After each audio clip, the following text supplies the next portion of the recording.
آمن الرسول بما انزل الیہ من ربہ والمؤمنون، تصدیق کی رسول نے اس شے کی کہ جو اس پر نازل کی گئی اس کے رب کی جانب سے، اور تصدیق کی اہل ایمان نے۔ یہاں بڑا ایک اہم مسئلہ زیر بحث ہے، وہ یہ ہے کہ یہ تصدیق کی اصل بنیاد کیا ہوتی۔ پہلی بات تو یہ کہ یہ آیت اس اعتبار سے بڑی ہمارے دل کو لگنے والی آیت ہے کہ اس میں حضور کے لیے بھی ہے کہ حضور بھی ایمان لائے ہیں۔ اصل میں تو ایمان جو ہے وہ حضور پر ایمان ہے، ہم حضور پر ایمان رکھتے ہیں صلی اللہ علیہ وسلم، لیکن یہ کہ یہ مرحلہ حضور پر بھی آیا ہے، حضور بھی ایمان لائے ہیں۔ اور قرآن مجید میں بعض مواقع پر کہا گیا آپ یہ کہہ دیجئے انا اول المؤمنین انا اول المسلمین، سب سے پہلا ایمان لانے والا تو میں ہوں۔ اور ایمان کے جو لفظی معنی ہے، جبکہ اس کے ساتھ تعدیہ جو ہے با کے ساتھ ہو یا لام کے ساتھ ہو، ورنہ اگر بغیر مجرد ان کے حروف جار کے بغیر اگر آئے گا، پریپوزیشنز نہیں ہوں گی، تو ایمان کے معنی امن دینا ہے، کسی کو امن دینا، امن عطا کر دینا۔ اسی معنی میں مومن جو ہے اللہ کے ناموں میں المومن، امن عطا فرمانے والی ذات، وہ ذات کے جو لوگوں کو امن عطا کرتی ہے، تو المومن کے معنی ہوں گے امن دینے والا۔ لیکن جب یہ با آ جاتا ہے یا لام میں سرسری طور پر، اور با جو ہے وہ ہے یقین اور وثوق اور گہرائی کے ساتھ، تو اس کے معنی ہوتے ہیں تصدیق،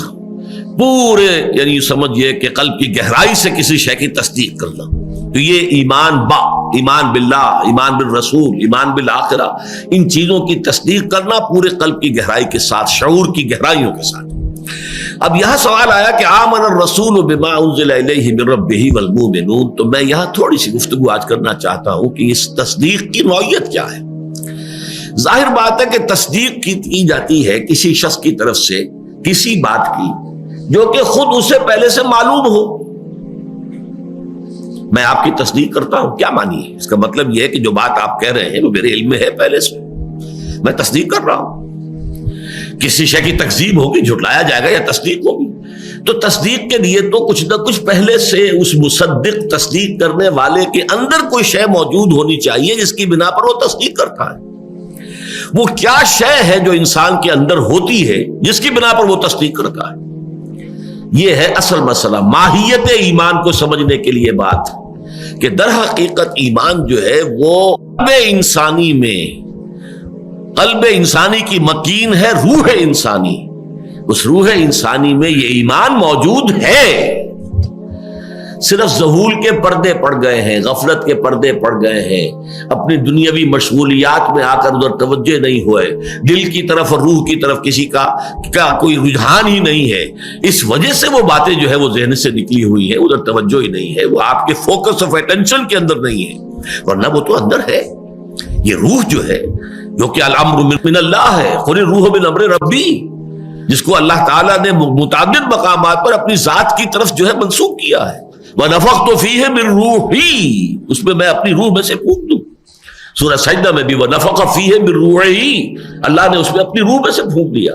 تو اگرچہ ہم اس کے معنی یہ نہیں لیتے کہ اللہ کی روح کا کوئی جز تھا جو آگے آئے، بلکہ یہ کہ اس کی کہتے یہ تشریف، اس کی عظمت اور اس کی ذات باری تعالیٰ کے ساتھ فی الجملہ قرب کی وجہ سے اس کو اللہ تعالیٰ نے اس طریقے سے اپنی ذات کی طرف منسوب کیا ہے۔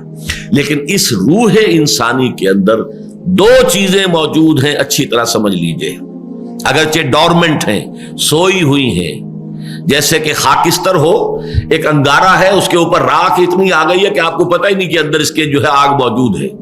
وہ اتنا اس کے اوپر جو ہے وہ راکھ آ چکی ہے، لیکن وہ راکھ ذرا ہٹاتے تو معلوم ہوتا کہ اندر تو دہتا ہوا ایک انگارہ موجود ہے۔ تو وہ چیز موجود ہے، دو چیزیں موجود ہیں اس روح انسانی میں، معرفت ربانی بھی موجود ہے اور محبت رب بھی موجود ہے،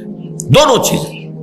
معرفت کی روشنی، محبت کی حرارت، یہ دونوں چیزیں روح انسانی کے اندر موجود ہیں۔ صرف یہ ہے کہ پردے پڑ گئے ہیں، ذہول کے پردے ہیں، غفلت کے پردے ہیں، عدم توجہی پردے ہیں، یا اس سے زیادہ آگے بڑھ کر خواہشات یا نفسانیت جو ہے اگر زیادہ ہو گئی ہے تو اس کے پردے اور گہرے ہو گئے ہیں۔ یا اس سے بھی آگے جا کر تعصبات طاری ہو گئے ہیں، تکبر آ گیا ہے، تو وہ پردے اور گہرے ہو گئے ہیں۔ لیکن یہ کہ یہ تو درجہ بدرجہ در حقیقت وہ جو حجابات ہیں، ان حجابات کی لطافت یا ان کی کثافت کے مختلف درجات ہوں گے، لیکن حقیقت یہی ہے کہ انسان کے اوپر صرف یہ آپ یوں سمجھیے یہ ڈورمنٹ کانشسنس ہے، یہ شعور ہے سویا ہوا، اس سوئے ہوئے شعور کو آ کر قرآن مجید جگاتا ہے۔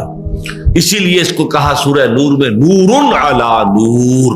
ایک نور تو وہ ہے جو فطرت انسانی میں، قلب انسانی میں، روح انسانی میں پہلے سے موجود تھا، لیکن وہ دوسرا نور نور قرآن آیا، وَالنُّورِ الَّذِي أَنزَلْنَا فَآمِنُوا بِاللَّهِ وَرَسُولِهِ وَالنُّورِ الَّذِي أَنزَلْنَا، اس نور نے آ کر اس پہلے نور کو جگا دیا اور اس کو جو ہے ایکٹیویٹ کر دیا ہے، اس طریقے سے نور علی نور۔ چنانچہ یہی بات حضور کے بارے میں آپ کے علم میں ہے کہ سورہ شورى کے آخر میں فرمائی گئی ہے کہ مَا كُنْتَ تَدْرِي مَا الْكِتَابُ وَلَا الْإِيمَانُ، جہاں تک تفصیلی طور پر کتاب اور ایمان کیا ہے اے نبی آپ کے علم میں نہیں تھا، وَلَٰكِنْ جَعَلْنَاهُ نُورًا، ہم نے اس قرآن کو نور بنایا ہے، نَهْدِي بِهِ مَن نَّشَاءُ مِنْ عِبَادِنَا، ہم اس کے ذریعے سے اپنے بندوں میں سے جس کو چاہتے ہدایت دیتے۔ وَإِنَّكَ لَتَهْدِي إِلَىٰ صِرَاطٍ مُّسْتَقِيمٍ، اب جب یہ قرآن آپ پر نازل ہو گیا، آپ کے وجود میں سرایت کر گیا، آپ کا باطن اس سے جگمگا اٹھا، منور ہو گیا، اب آپ ہدایت دیں گے نوع انسانی کو۔ إِنَّكَ لَتَهْدِي إِلَىٰ صِرَاطٍ مُّسْتَقِيمٍ، گویا کہ آپ مجسم، آپ بن گئے ہیں وہ لائٹ ہاؤس، وہ روشنی کا مینار کے جو جہازوں کو راستہ بتاتا ہے اور بتاتا ہے، خبردار کرتا ہے کہ ادھر چٹان ہے، ادھر مت جانا، تو آپ کی حیثیت اب اس مینار نور کی ہے کہ جو نوع انسانی کے لیے ہدایت کا ذریعہ بنے گا۔